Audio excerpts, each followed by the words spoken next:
Hello friends, I am Sachin Rana from ocean international. दोस्तों, उम्मीद करता हूँ सब आप अच्छे होंगे।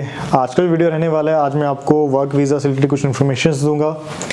अभी हमारे रिसेंटली कुछ वीज़ाज़ आए हैं मलेशिया के, जो कि 3 साल के वर्क परमिट्स हैं, जिन पे एप्लीकेंट 3 साल के कॉन्ट्रैक्ट पे जा रहा है। ठीक है, एक मैं ये बताऊंगा आपको, उनके वीज़ा आए हैं, वीज़ा दिखाऊंगा। हमारे पास कौन कौन से वैकेंसीज चल रही हैं ये आपको बताऊंगा। ठीक है, तो ये वीडियो आप लास्ट तक देखते रहिएगा। इसमें हो सकता है आपके लिए हेल्पफुल हो या किसी आपके जानने वाले के लिए हेल्प हो जाए। और तीसरा कि हम एक और चीज़ हमने 2 महीने पहले शुरू किया था कि जो भी एप्लीकेंट्स जैसे जो फाइनेंशियल स्ट्रांग नहीं है, जिनके पास ज़्यादा पैसे नहीं हैं, जो बाहर जाने का खर्चा जो है पूरा नहीं कर पाते किसी भी कारण से, उनके लिए हमने महीने में टारगेट रखा है कि हम 5 एप्लीकेंट्स तक जो हैं वो ऑलमोस्ट आधे खर्चे में भेजेंगे। ठीक है, जिसमें हो सकता है किसी को 10-20 हज़ार का जो है कमी पड़ रही हो, किसी को 30 हज़ार की, किसी को 40 हज़ार की। ठीक है, तो अप टू 50%। सपोज हम अगर लेते हैं 100 रुपये, तो 100 रुपये में से 50 रुपये तक का खर्चा जो है हम और हमारी कंपनी करेगी। बट ये फर्स्ट कम फर्स्ट सर्व, जो पहले आएगा वो पहले पाएगा। महीने का 5 एप्लीकेंट्स का जो हम कर सकते हैं, इससे ज़्यादा एप्लीकेंट्स का हम नहीं कर सकते। ठीक है, तो जो पहले आएगा उसका हो जाएगा, जो फिर बाद में आएगा तो, क्योंकि हमारे पास भी एक लिमिट है। हमारे पास ऐसा नहीं है कि हमारे पास बहुत ज़्यादा पैसे हैं और हम उनको डिस्ट्रीब्यूट कर रहे हैं, ऐसा नहीं है। हमने क्या है कि 20, 30, 40 एप्लीकेंट से कमाना है, उसमें से कुछ पैसा जो है हमने एक तरह से हेल्पफुल लोगों के, नीडफुल लोगों के जो है वो के लिए रखना है। तो ये हमारा मोटिव है कि बाहर जाना हर किसी के लिए जो है इजी हो जाए। ऐसा नहीं है कि जिसके पास पैसा है सिर्फ वही जा सकता है। ठीक है, और ऑलमोस्ट इन छोटी जॉब्स के लिए 25, 30, 35 हज़ार की जॉब्स के लिए कोई अमीर लोग तो जाते नहीं हैं, जाते ऑलमोस्ट वही हैं जिनको यहाँ पे एक तो जॉब नहीं मिल रही है, क्योंकि इंडिया में एम्प्लॉयमेंट रेट आपको भी पता है, मुझे भी पता है कि कितना है। तो हम एक तरह से लोगों को भेज के कोशिश हमारी यही रहती है कि इंडिया से बेटर अर्निंग वहाँ पे कर सकें। अब ये किसके लिए बेनिफिशियल होती है जॉब? ये जॉब सिर्फ और सिर्फ उसके लिए बेनिफिशियल है जो कि एक तो मेहनत कर सकता है, ठीक है, अपना काम खुद कर सकता है, क्योंकि ड्यूटी के बाद जो भी जितने घंटे की ड्यूटी वो करेगा, उसके बाद उसको खाना खुद बनाना पड़ेगा।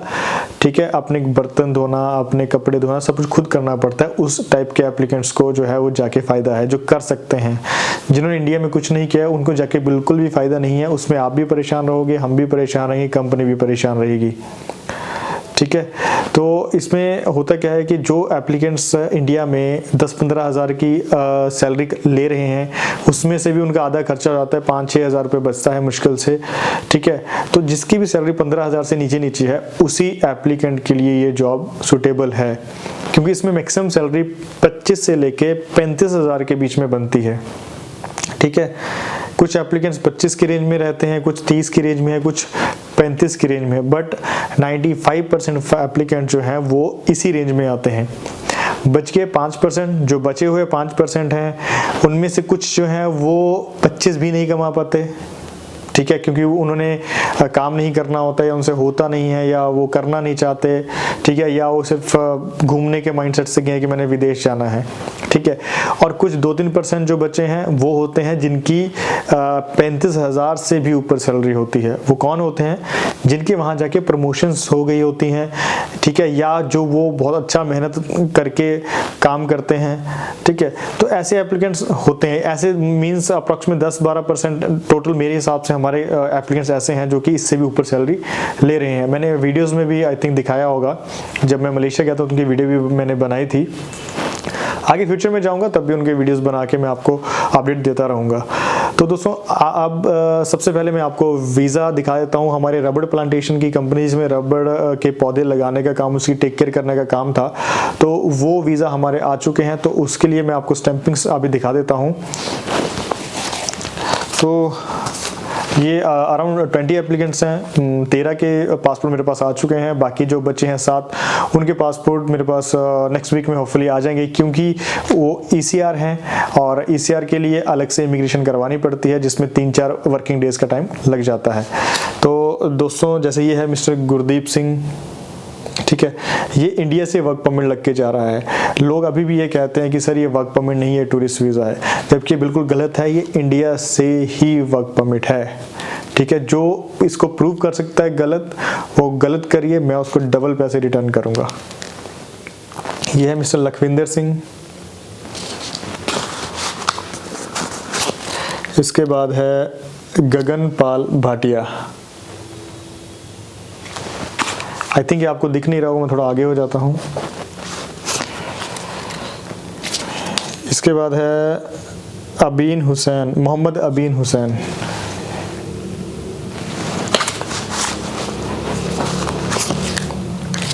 इसके बाद है सरबजीत सिंह।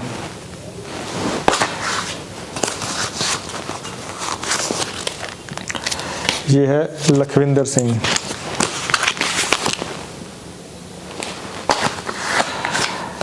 ये सभी एप्लीकेंट जो अपने डॉक्यूमेंटेशन, फाइनल डॉक्यूमेंटेशन लेने के लिए आ सकते हैं, क्योंकि अभी ये ऑलरेडी हमारे पास इनका फॉर्मेलिटी सब ऑलरेडी हो चुकी है। टिकट्स जो है इनकी approximate first week of Feb में फ्लाइट होगी, क्योंकि इमिग्रेशन आनी है, इमिग्रेशन के बाद ही हम कंपनी से डेट लेके टिकट्स करवा सकते हैं। इसके बाद हैं सुनील कुमार यादव। इसके बाद है अर्शदीप सिंह।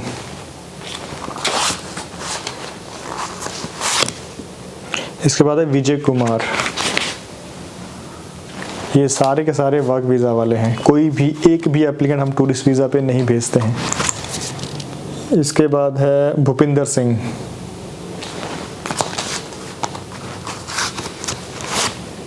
अब हैं देविंदर कुमार। पहले कहते थे कि सर आप फ़ोटो उनका क्यों छिपाते हैं, मैं किसी का फ़ोटो छिपाता था, वो ऐसे कई बार पकड़ा होता तो हाथ से छिप जाता था, ठीक है, बट अब मैंने वो भी छिपाना बंद कर दिया है। यह है मोहम्मद शकील।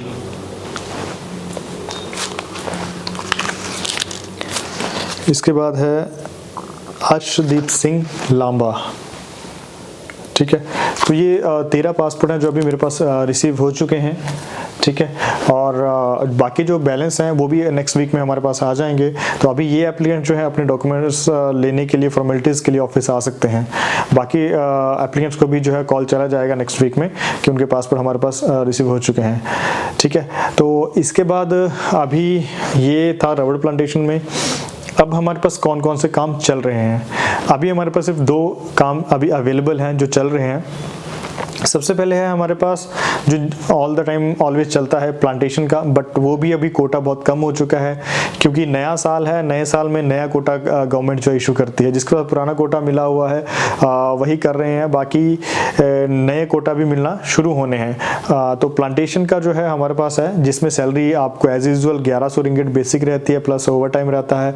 3 महीने के बाद वहाँ पे कॉन्ट्रैक्ट लेना चाहिए और कॉन्ट्रैक्ट देती है कंपनी।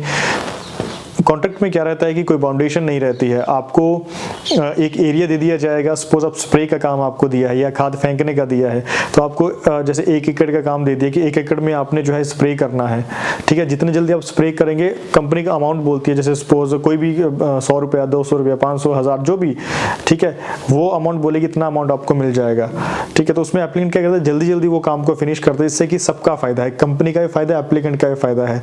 जो एप्लीकेंट सैलरी बेस पे ये सोचता है कि मैंने तो 8 घंटे काम करना है, मुझे 1100 मिलना ही मिलना है, ठीक है, उसमें क्या था, उसमें कंपनी को लॉस हो रहा था, क्योंकि प्रोडक्शन नहीं निकल रही थी, आउटपुट नहीं निकल रही थी। एप्लीकेंट्स क्या करते थे कि जब तक सुपरवाइजर सिर पे तब तक वहाँ पे काम करते थे, उसके बाद वहाँ पे टाइम पास शुरू कर देते थे शुरू। तो इस वजह से जो है वो कॉन्ट्रैक्ट देना शुरू किया। उससे क्या है, एप्लीकेंट्स का ही फायदा हो रहा है। हमारे ऑलमोस्ट जितने भी एप्लीकेंट्स हैं उसमें से 90% को जो है वो कॉन्ट्रैक्ट मिला है और वो कॉन्ट्रैक्ट पे अच्छा पैसा कमा रहे हैं। कोई एप्लीकेंट होता है जिससे काम नहीं हो पाता है, वो तो एक्सेप्शन तो हर जगह होती है, ठीक है।